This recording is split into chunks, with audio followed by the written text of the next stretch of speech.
Bismillahirrahmanirrahim. Assalamualaikum warahmatullahi wabarakatuh. Alhamdulillah wassalatu wassalamu ala rasulillah, amma ba'du.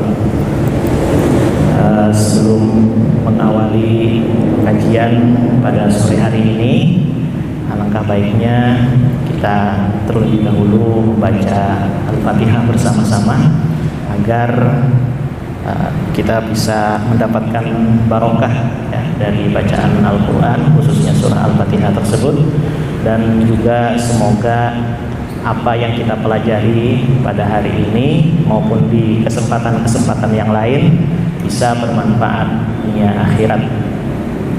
Ila hadratin Nabi Mustafa Muhammadin sallallahu alaihi wasallam wa alihi wa ahli baitihi wa azwajihi wa dzurriyyatihi wa ashabihi wa ila jami'i ikhwanihi minal anbiya'i wal mursalin wal awliya'i wasyuhada'i was shalihin wal malaikatil muqarrabin wal muslimin minal mukhlisin wal mujahidin fi sabilillahi wal ulama'il 'amilin syai'un lillahi wa lahumul fatihah.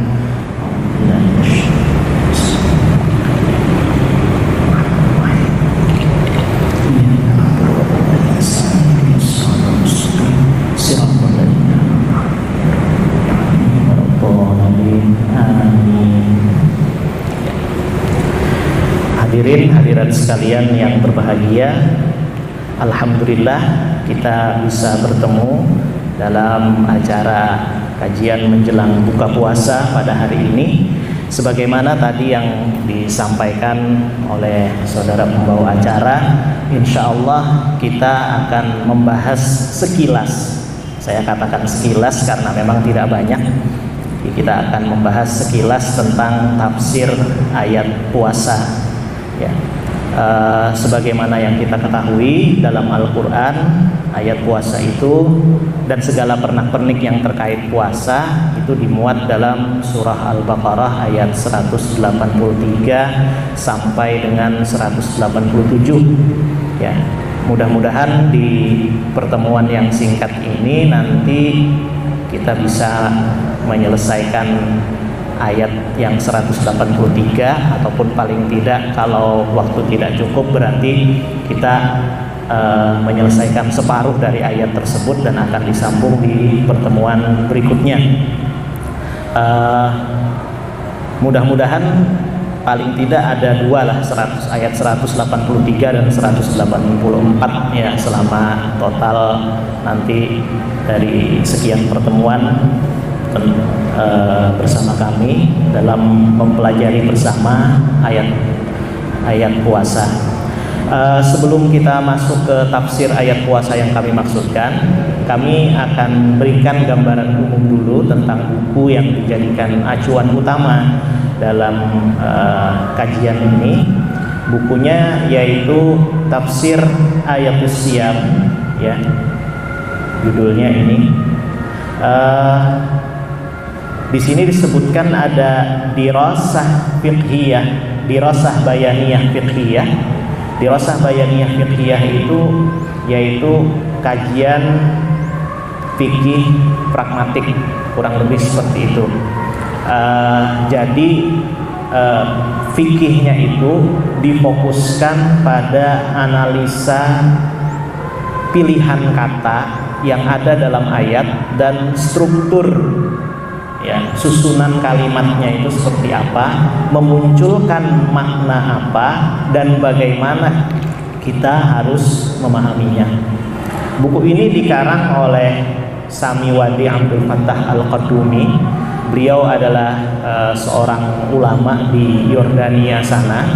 Jadi beliau ini sebenarnya awalnya seorang akademisi, ya, meraih gelar magister di bidang kajian keislaman atau studi Islam di dua universitas, ada di Yordania sana, kemudian di Libanon.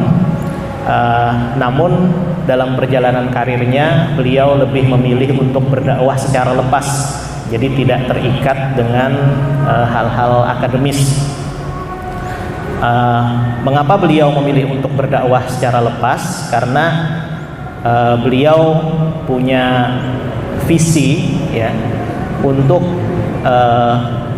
menulis rangkuman dari buku-buku induk kajian keislaman, baik itu buku fikih, tafsir, usul fikih dan lain-lain.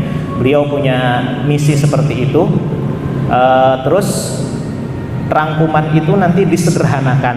Nah, menurut beliau seperti itu. Dan kalau kita belajar kitab tafsir, ya, misalnya kita ingin belajar tafsir ayat puasa, kalau kita belajar dari kitab tafsir yang besar seperti tafsir Ibnu Katsir misalnya, atau tafsir Jalalain yang bukan mufassar, itu tentu sulit karena kajiannya begitu mendalam.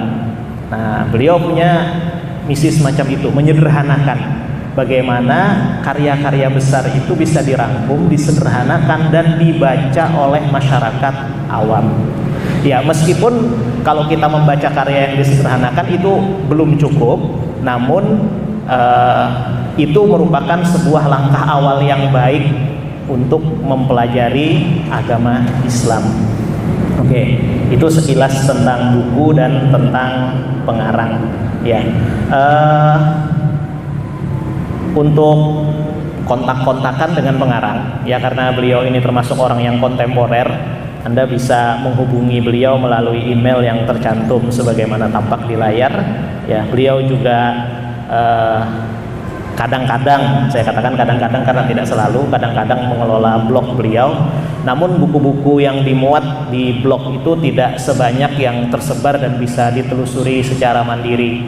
Jadi kalau di blognya itu cuma 8 atau 9 buku, padahal sejauh yang saya telusuri itu yang sudah saya dapatkan saja belum dibaca, ya, baru didapatkan. Yang sudah saya dapatkan aja ada 18. Kalau seluruhnya nggak tahu totalnya ada berapa. Oke. Baik, kemudian ya, maaf ya, tampilannya ini bahasa Arab semua, nanti akan dipandu artinya sedikit demi sedikit. Oke, sebelum ke tafsir ayat 183 dari surah Al-Baqarah, ayat pertama tentang puasa, beliau terlebih dahulu memberikan motivasi di pembukaan kitabnya. Ya, di mukaddimahnya itu beliau menyampaikan tentang pentingnya belajar tafsir meskipun hanya menggunakan buku saku, ya, buku-buku semacam yang ditulis oleh beliau ini. Ini kan bukunya hanya 77 halaman, ya, termasuk tipis untuk ukuran buku tafsir. Tapi sebagaimana yang kami sebutkan tadi di awal, karena beliau itu memang punya visi merangkum buku-buku induk, ya, di bidang tafsir dan fikih, maka beliau memang selalu mengusahakan bukunya itu tidak sampai lebih dari 500 halaman, dan bahkan kalau bukunya itu buku saku, buku pemula, itu diusahakan tidak lebih dari 100 halaman. Nah, yang ada di hadapan kita ini adalah buku, salah satu buku sakunya, ya. Barangkali tidak ada salahnya saya awali dengan kita pelajari bersama-sama motivasi yang beliau tulis di bagian pembukaan sebelum nanti kita benar-benar masuk ke rincian diksi serta struktur ayat 183 dalam surah Al-Baqarah. Oke. Beliau menulis di sini, ya. Bismillahirrahmanirrahim. Alhamdulillahilladzi 'allamal Qur'an. Segala puji bagi Allah yang mengajarkan Al-Qur'an. Wa ja'ala ta'limahu ni'matan muqaddamatan 'ala khalqil insan. Dan Allah menjadikan pengajaran Al-Qur'an sebagai nikmat yang didahulukan daripada penciptaan manusia. Jadi nikmat pengajaran Al-Qur'an itu di alam azali sana sebenarnya lebih awal daripada penciptaan manusia, ya.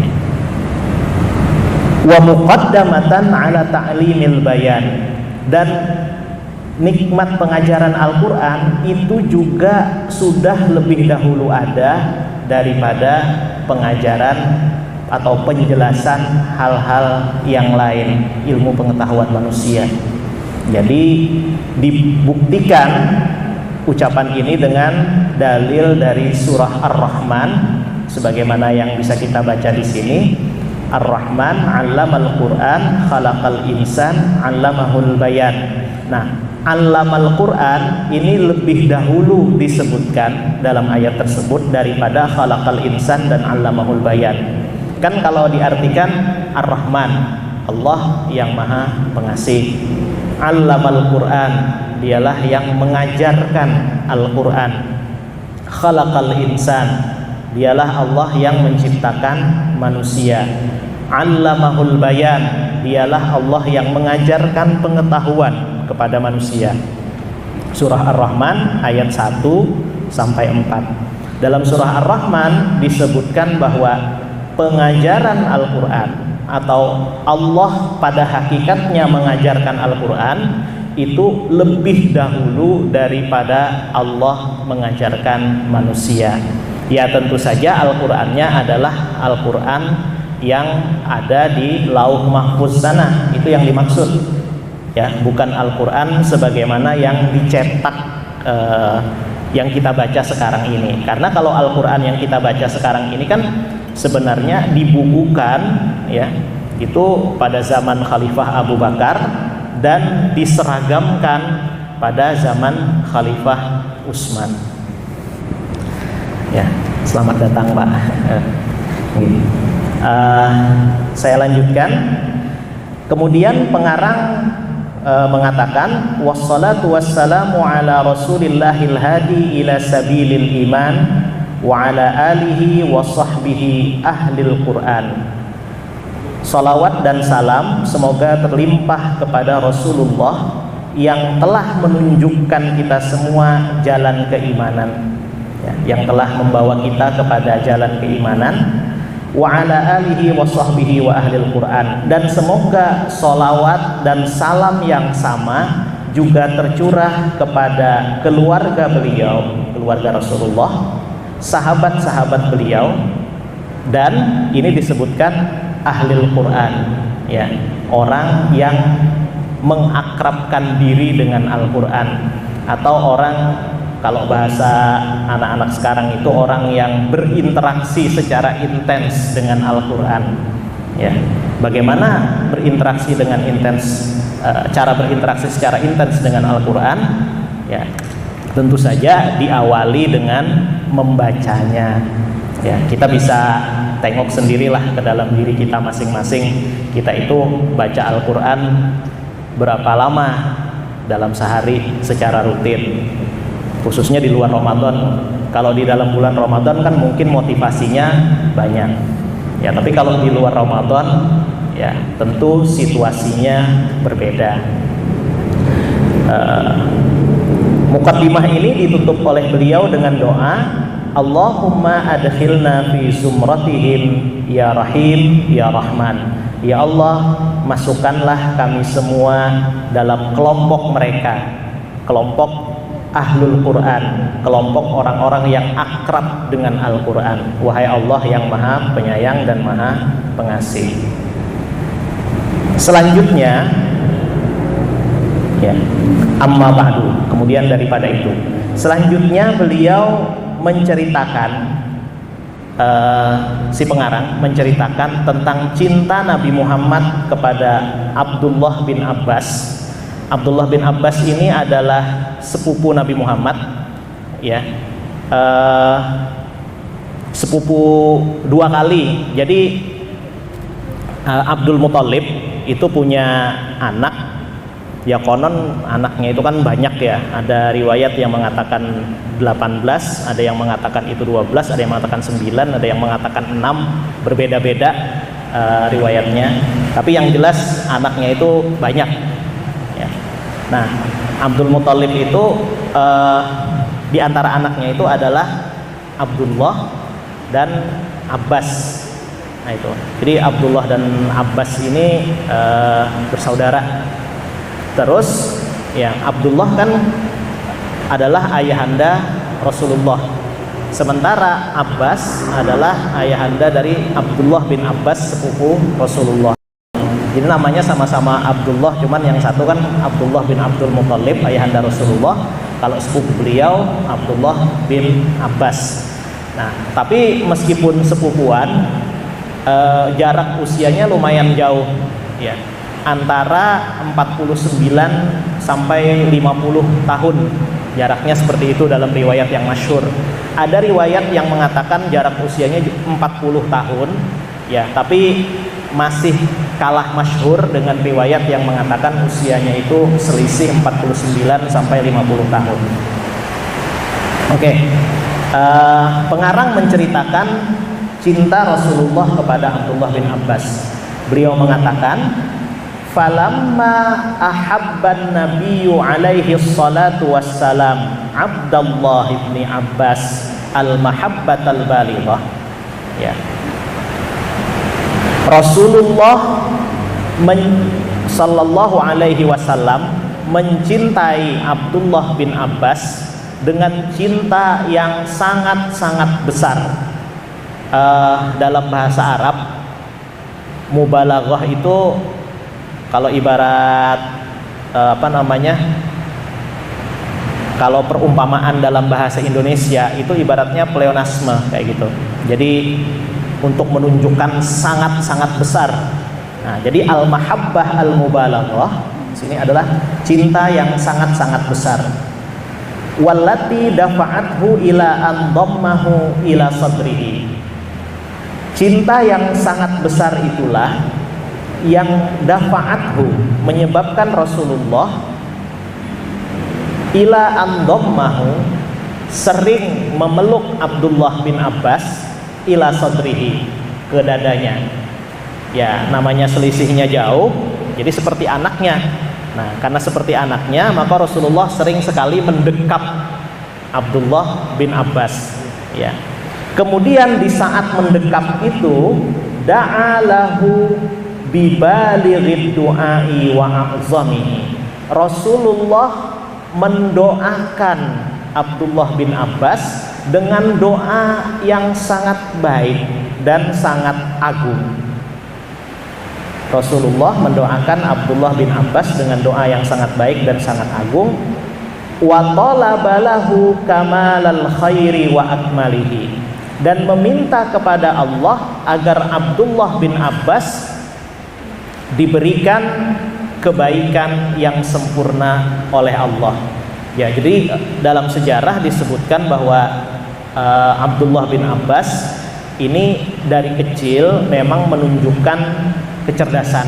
Ciri-ciri kecerdasan, beliau mudah sekali menangkap nasihat-nasihat ataupun pelajaran dari Rasulullah. Kalau kita belajar hadis, ya, akan banyak sekali hadis yang diriwayatkan oleh Ibnu Abbas. Akan kita dapatkan banyak sekali hadis yang diriwayatkan oleh Ibnu Abbas, ya gitu. Sejak usia 13 tahun beliau sudah mulai dipercaya untuk mengajar, meskipun Ibnu Abbas seringkali tidak mau, meskipun akhirnya mau juga ngajar teman-teman sebayanya. Ya, bayangkan 13 tahun sudah disuruh mengajar orang dewasa. Ya, kita saat ini ya kita lihatlah usia berapa, tapi ya nggak bisa disamakan juga, itu kan zaman dahulu gitu loh. Dan mungkin ada situasi sosial yang berbeda ya, khususnya di bidang pendidikan. Baik, saya lanjutkan. Rasulullah seringkali berdoa seperti ini untuk Ibnu Abbas. Allahumma alimhul kitab, dalam hadis Bukhari, ya. Dalam hadis Bukhari disebutkan Rasulullah berkata, ya Allah, ajarkanlah kepada Ibnu Abbas pemahaman tentang Al-Quran. Doa ini ada riwayat lain di hadis Muslim, bunyinya Allahumma faqihhul kitab wa 'allimhut ta'wil. Ya, bunyinya seperti itu, tapi artinya kurang lebih sama. Kalau yang ini kan artinya Allah, ya Allah, ajarkanlah pemahaman isi Al-Quran kepada Ibnu Abbas. Kalau yang riwayat Muslim itu artinya, ya Allah, buatlah Ibnu Abbas paham Al-Quran dan ajarkanlah dia kemampuan menafsirkannya. Nah, jadi sebenarnya secara arti itu kurang lebih sama, ya.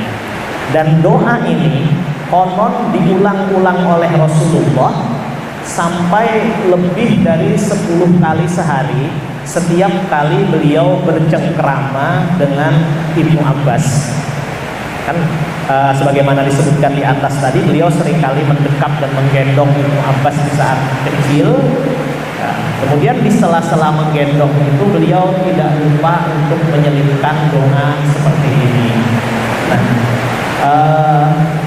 dalam sejumlah majelis, ya, ada para juru dakwah yang menyarankan kepada orang tua untuk menggunakan doa ini saat menggendong atau bermain lah dengan anaknya, ya, untuk meniru tindakan Rasulullah, dengan harapan anaknya itu nanti bisa menjadi cerdas, ya, terutama cerdas dalam bidang agama.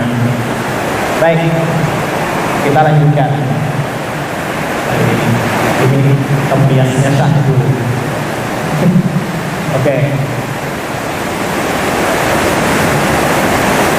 Wa ta'limul kitabi la yanhasiru fi hifzihi faqat. Mengajarkan Al-Quran, belajar dan mengajarkan Al-Quran itu tidak terbatas pada menghafalkannya saja. Ya, menghafalkan itu bagus dan itu bagian dari belajar Al-Quran. Namun ditegaskan oleh pengarang buku ini bahwa masih ada tahap yang harus dilalui oleh seorang pembelajar Al-Quran selain menghafal Al-Quran. Apa tahap berikutnya itu? Bal fahmuhu fi a'lal maqamat. Ya. Selain menghafal, juga memahaminya pada level yang sangat tinggi atau memahaminya dengan benar-benar mendalam. Ya. Mungkin kalau kita selama ini kita berusaha memahami Al-Quran melalui terjemahannya, ya itu bagus. Tapi kalau bisa ditingkatkan ke level tafsirnya, itu tentu akan lebih bagus. Dan tafsir itu kan bisa diawali dengan kitab-kitab yang sederhana dulu, yang berupa ringkasan semacam kitab ini, ataupun ya mudah-mudahan suatu saat kalau ada terjemahannya dalam bahasa Indonesia, yaitu bisa kita bersama. Sebentar ya, ada aksiden. Ini nggak apa-apa ya, sambil saya lanjutkan ya. Oke. Siapa tahu kan mungkin kalau posisi saya nggak kena tempiasnya, tapi kalau di antara hadirin ada yang kena, ya jangan sungkan untuk pindah tempat. Siapa tahu kalau kena kan nanti malah bikin sakit bagi yang kondisi ibunya sedang tidak beriman.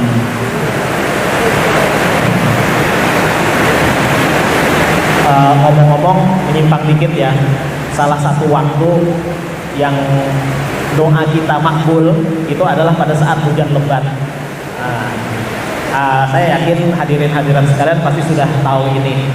Jadi mumpung hujan lebat, sedang dalam taklim, sedang dalam iktikaf, sedang dalam bulan puasa, wah itu banyak sekali itu faktor yang membuat doa kita makbul, atau lebih tepatnya mudah-mudahan makbul, karena kan Allah yang maha berhak untuk memakbulkan atau tidak. Banyak sekali faktornya ya. Jadi sambil diniati iktikaf, ya adik-adik mahasiswa di masjid diniati iktikaf, kemudian berdoa, ya entah terserah kebutuhannya apa. Oke, karena situasinya mendukung. Baik, sambil ditata biar tidak roboh terkena. Saya lanjutkan. Saya tetap akan menunjukkan dengan kursor. Kalaupun tidak tampak ya mudah-mudahan terjemahan saya cukup jelas. Ya. Baik, saya lanjutkan. li'annal ghayata min inzalihi wa irsalihi huwa ittiba'ul khalqi. Karena tujuan dari diturunkannya Al-Quran dan diutusnya Rasul adalah agar manusia itu mau taat. Jadi tadi kan disebutkan belajar Al-Quran itu tidak cukup hanya menghafal, tapi juga harus memahami secara mendalam.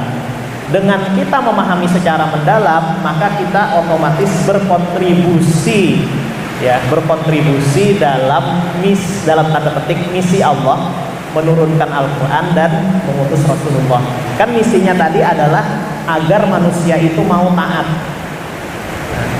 Jadi tujuan dari diturunkannya Al-Quran dan diutusnya Rasul adalah agar manusia mau taat. Dan wala yakunu dzalika illa ba'dal fahmi wal ilmi. Dan ketaatan tidak akan terwujud kecuali kalau orang itu paham dan mengetahui. Ingat, kalau kita belum paham sesuatu, kemungkinan besar kita tidak bisa serius menaatinya. Mungkin kita bermaksud menaati, tapi keinginan kita untuk menaati justru malah menyebabkan melanggar. Ya, mungkin seperti cerita anekdot orang yang naik pesawat. Maaf ya, bukan rasis ya. Kebetulan dalam cerita itu kan yang banyak diceritakan orang Madura. Saya bilang rasis itu kenapa? Soalnya saya orang Dayak. Saya orang Dayak Ngaju, orang Kalimantan. Makanya logat saya mungkin terdengar berbeda. Nah, ceritanya kan adalah orang Madura yang naik pesawat itu, dia naik terus duduk di depan di kursi VIP. Sama pramugari disuruh pindah ke kursi ekonomi, tapi dia bilang saya nggak mau pindah, orang saya duluan di sini kok. Ya, kayak gitu. Kenapa dia tidak mau pindah? Dia tidak tahu aturannya kalau duduk harus sesuai dengan nomor tiket. Nah, jadi sama seperti yang dimaksudkan di sini. Kita itu sulit untuk taat beragama kalau kita tidak paham ajaran agama. Ya, kita mungkin ingin sholat, tapi ternyata, maaf ya, ini saya bicara kenyataan, ternyata pakaiannya nggak menutup aurat, seperti misalnya mahasiswa yang bajunya terlalu pendek, kalau sujud punggungnya kelihatan. Ya, mungkin Anda pernah melihat temannya yang seperti itu. Saya soalnya ada beberapa kali melihat seperti itu. Alhamdulillah kalau di masjid sini belum pernah. Ya, tapi di tempat lain saya beberapa kali melihat seperti itu. Karena dia tidak tahu kalau baju yang pendek itu menyebabkan auratnya terbuka, atau dia mungkin tidak sadar bahwa auratnya terbuka. Jadinya kan sholatnya tidak sah. Ya, masalah diterima atau enggak itu urusan dengan Allah. Tapi secara penilaian manusia dan secara kajian fikih itu menjadi tidak sah. Nah, dia sulit untuk taat karena dia tidak paham. Itu. Jadi pentingnya kita paham atau mengerti sesuatu itu adalah biar kita bisa serius menaati perintah yang terkait dengan sesuatu tersebut. Oke. Kemudian diceritakan di sini. Ya. Wa ilmu tafsiril Quran ujlis Ibnu Abbasin wa huwa mazala fatan majalis asyuyukhil kibari min ashabir ra'yi wal masyurati. Terkait dengan cerita tafsir Al-Quran, suatu saat Ibnu Abbas pernah didudukkan.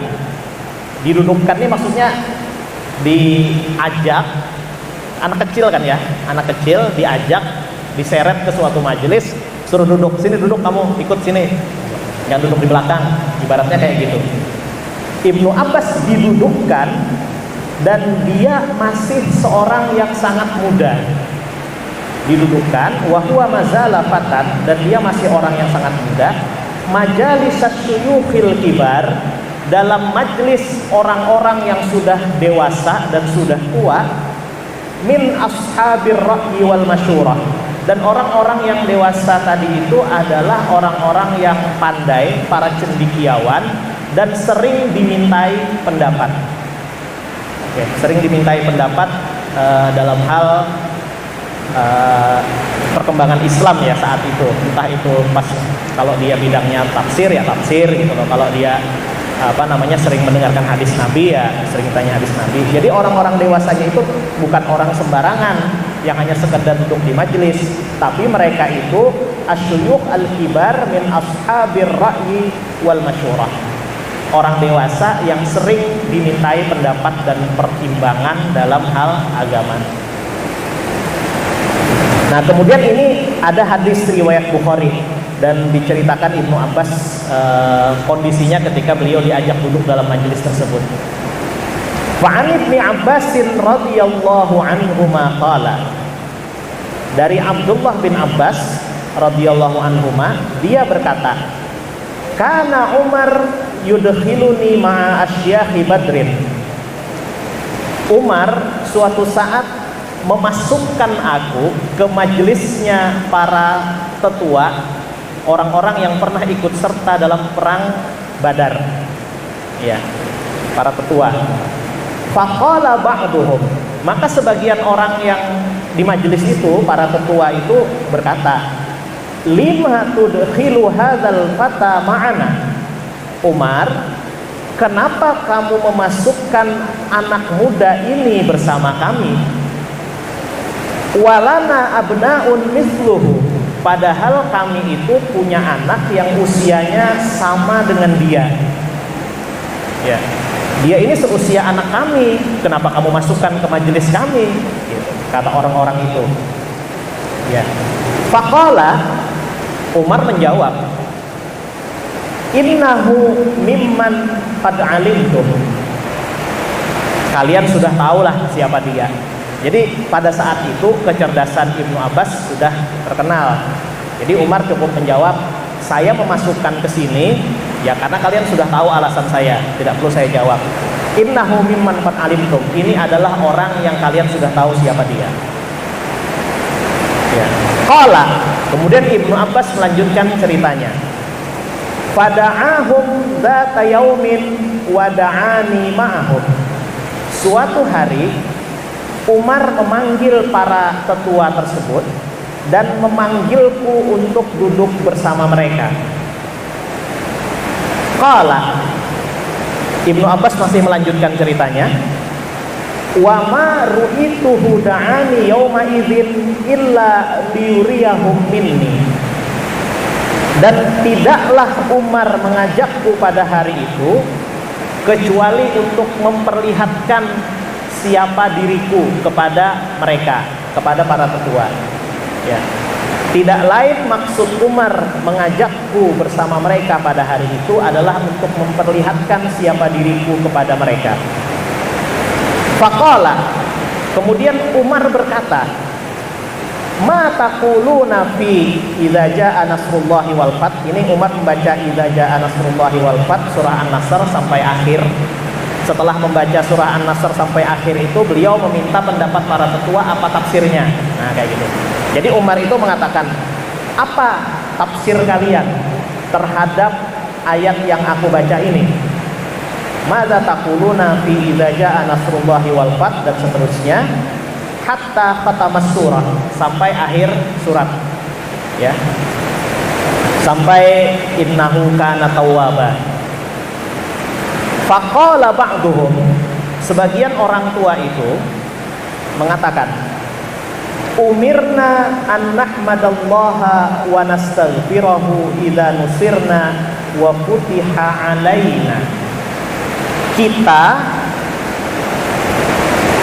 diperintahkan oleh Allah untuk memuji Allah dan beristighfar atau meminta ampun kepadanya jika kita menang perang dan bisa menaklukkan suatu daerah. Oke. Oh ya, sebelumnya mungkin saya tadi terlewat ya. Idza jaa nasrullahi wal fath itu mungkin adik-adik juga bisa sekalian mengecek di terjemahan Al-Qur'annya masing-masing. Nah, itu jika pertolongan Allah dan hari kemenangan tiba. Kan artinya kayak gitu. Idza jaa nasrullahi wal fath. jika pertolongan Allah tiba bersama dengan hari kemenangan.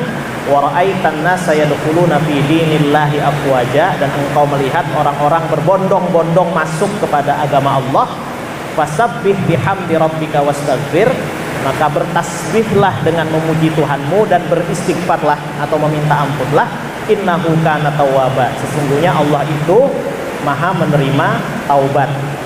Nah, arti ayatnya kurang lebih kayak gitu. Kemudian kan Umar nanya, apa maksudnya datang pertolongan Allah dan kemenangan? Nah, kurang lebih kayak gitu kalau bahasa Indonesianya. Terus dijawab sama para tetua tadi, umirna an nahmadallah wa nastaghfiruhu idza nusirna wa futiha alaina. Kita disuruh untuk memuji Allah dan beristighfar kepadanya jika kita menang perang dan bisa menaklukkan suatu wilayah.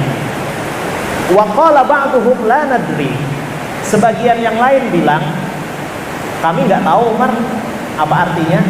Nah, jadi sebagian ada yang jawab, sebagian bilang nggak tahu. Aw lam yaqul ba'duhum syai'a, atau sebagian yang lain nggak ngomong apa-apa, cuma diam. Ya kayak di kelas itulah, misalnya dosennya nanya gitu, terus ada yang menjawab, ada yang bilang nggak tahu, ada juga yang diam. Ya diam itu bisa sedang mencari jawaban yang benar, bisa juga karena malu-malu. Biasanya itu pengalaman lah, pengalaman pribadi. Faqala li, nah Ibnu Abbas bilang, maka Umar berkata kepadaku, kata Ibnu Abbas, ya Ibnu Abbas, wahai Ibnu Abbas, akaza kataqulu, apakah memang seperti itu maksud tafsir ayat tadi? Apakah seperti yang mereka katakan, kamu akan mengatakan hal yang sama? Kata Umar seperti itu. Qultu, aku berkata, kata Ibnu Abbas. Ya. La qala fama taqulu. Aku tidak akan mengatakan hal yang sama dengan apa yang telah dikatakan sebelumnya. Ya. Qultu huwa ajalu Rasulillah sallallahu alaihi wasallam a'lamahullahu lahu. Aku katakan, kata Ibnu Abbas, ayat itu sebenarnya isyarat tentang ajal Rasulullah sallallahu alaihi wasallam yang diberitahukan terlebih dahulu oleh Allah. Kayak gitu. Jadi Rasulullah, ayat tadi itu mengatakan jika datang pertolongan Allah, idza jaa nasrullah, ya. Itu maksudnya jika Islam telah jaya. Kata Ibnu Abbas kayak gitu. Dan Islam telah jaya itu berarti sudah mapan lah untuk saat itu, dan itu berarti tanda-tanda kepemimpinan Rasulullah akan segera berakhir. Dan karena Rasulullah itu adalah pemimpin umat seumur hidup, maka berakhirnya kepemimpinan beliau adalah dengan wafatnya. Jadi itu sebenarnya isyarat ajal Rasulullah. Wal fathu, ya kan ayatnya itu idza jaa nasrullahi wal fath. Nah, al-fath itu kata Ibnu Abbas adalah penaklukan Mekah. Nah, kita tahu sendiri dalam sejarah ya bahwa tidak lama setelah Fathu Makkah, kemudian Haji Wada, beliau sakit terus wafat. Oke. Fathu Makkah, penaklukan Mekah, ya al-Fathu adalah penaklukan Mekah. Fadzaka alamatu ajalika. Wahai Muhammad, Ibnu Abbas bercerita ya, itu seakan-akan Allah berkata, wahai Muhammad, itulah ajalmu. Pada saat itulah ajalmu. Maka karena itu adalah waktu ajalmu, fasabbih bihamdi rabbika. Sering-seringlah kamu bertasbih dengan memuji Tuhanmu. Wastaghfirhu, dan minta ampunlah kepadanya. Innahu kana tawwaba, karena sesungguhnya Allah itu Maha penerima taubat. Nah, jadi diceritakan bahwa Abdullah bin Abbas ternyata sudah terlebih dahulu diajari oleh Nabi Muhammad ya, dengan kecerdasan beliau menangkap ajaran Nabi Muhammad bahwa ayat itu sebenarnya bukan sekedar bicara tentang masalah kemenangan kaum muslimin ataupun penaklukan wilayah, melainkan bicara tentang apa yang ada di balik kemenangan itu, ya, yaitu masalah kejayaan Islam dan berakhirnya usia Rasulullah. Kemudian Umar berkata, qala Umar, ma a'lamu minha illa ma ta'lamu. Wah. Maaf ya, suaranya jadi tidak kedengaran karena mati. Karena situasinya. Iya. Ini udah waktunya masuk azan maghrib. Oke. Saya tutup saja. Iya, azan. Tes. Tes. Oh ya. Ini juga waktunya sudah hampir habis, jadi untuk sementara kita sampai di bagian pembukaan ini dulu. Nanti insya Allah di berikutnya mungkin kita akan langsung melompat ke tafsir ini, tafsir ayat-ayat puasa. Jadi nanti dalam tafsir ini lebih banyak mengulas tentang pilihan kata, ya, pilihan kata dalam ayat tersebut dan bagaimana struktur ayat itu dimaknai. Jadi mengapa misalnya ada seruan ya, mengapa ada kata ayyuha, mengapa ada kutiba. Kan ayat puasa itu ya ayyuhalladzina amanu kutiba alaikumusiyam dan lain-lain. Nanti insyaallah bisa kita bahas lebih lanjut daripada itu. Tapi nanti mungkin akan saya konsultasikan juga dengan pihak-pihak yang berwenang, ya, para pejabat dan panitia, apakah nanti langsung melompat ke tafsirnya itu atau saya akan menyelesaikan terlebih dahulu pembukaannya. Oke, demikian. Ini mohon maaf karena terjadi beberapa kali ketidaknyamanan dalam acara ini. Untuk selanjutnya waktu dan tempat saya serahkan kepada saudara moderator. Dari saya kurang lebihnya mohon maaf. Assalamualaikum warahmatullahi wabarakatuh. Oh ya. Baik, untuk menutup kajian pada hari ini, marilah kita bersama-sama berdoa kepada Allah Subhanahu wa taala. Kita bisa berdoa dengan menyebutkan hajat kita masing-masing, terutama supaya taklim ini bermanfaat dunia akhirat, jangka pendek maupun jangka panjang, dan juga semua hal yang kita lakukan itu bisa kita niatkan ikhlas karena Allah Subhanahu wa taala dan bisa dinilai sebagai ibadah di sisi Allah. Ya, izinkan kami untuk memimpin doa di sini. A'udzubillahi minasyaitonirrajim. Bismillahirrahmanirrahim. Alhamdulillahirabbil alamin. Wassalatu wassalamu ala asyrofil anbiya'i wal mursalin sayyidina wa maulana Muhammadin wa ala alihi wa ashabihi ajma'in. Allahumma arhamna bil Qur'an waj'alhu lana imaman wa nuran wa hudan wa rahmah. Allahumma dzakkirna minhu ma nusina wa 'allimna minhu ma jahilna warzuqna tilawatahu ana al-laili wa atrafan nahar waj'alhu lana hujjatan ya rabbal alamin. Allahumma inna qad istawda'naka bima 'allamtana faruddahu ilayna inda hajatina ilayhi wa la tunsina bihi ya rabbal alamin. Allahumma anfa'na bima 'allamtana wa 'allimna ma yanfa'una warzuqna ilman yanfa'una fid dunya wad dunya wal akhirah. Allahumma arzuqna fahman nabiyyin wa hifzal mursalin wa ilhaman malaikatil muqarrabin. Rabbana atina fid dunya hasanah wa fil akhirati hasanah wa qina adzabannar. Wa sallallahu ala sayyidina Muhammad wa ala alihi wa ashabihi wa baraka wa sallam. Subhana rabbika rabbil izzati amma yasifun wa salamun alal mursalin walhamdulillahi rabbil alamin.